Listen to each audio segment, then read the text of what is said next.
সঙ্গে যদি কারো ভালো লাগে রে মাওলা ভাবের তরঙ্গে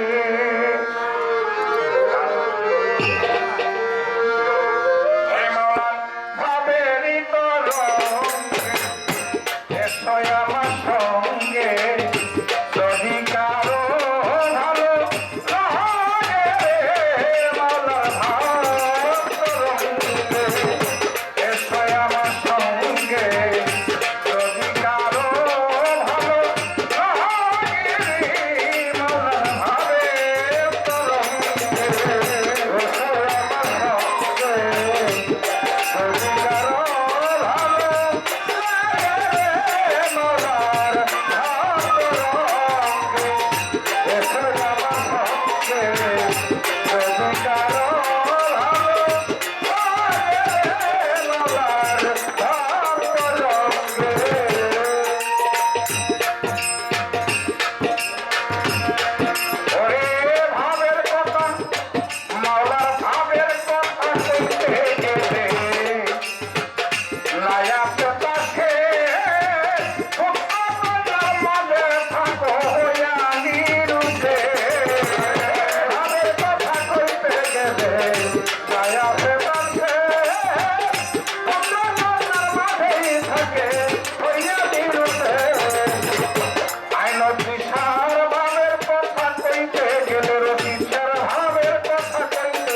দর্শনে মানুষ পাপে পাপি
হয় না যেন মাতা হে তার বীরি হনুমান রাজা বাদশাহ ছিল প্রজা করতে অনুমান আরে হয় না যেন মাতা হে বীরি হনুমান ও মারা একই বলা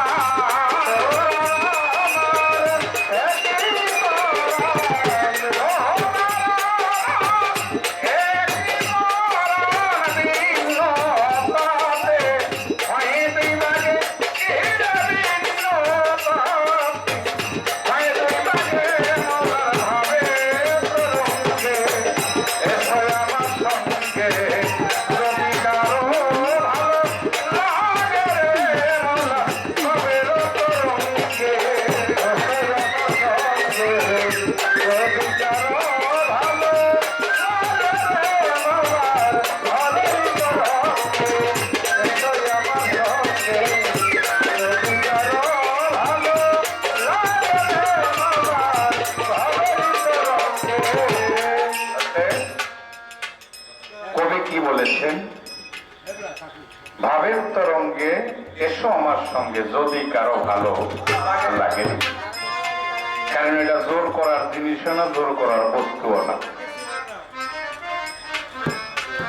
প্রেম, ভক্তি, বিশ্বাস এইগুলো তিন।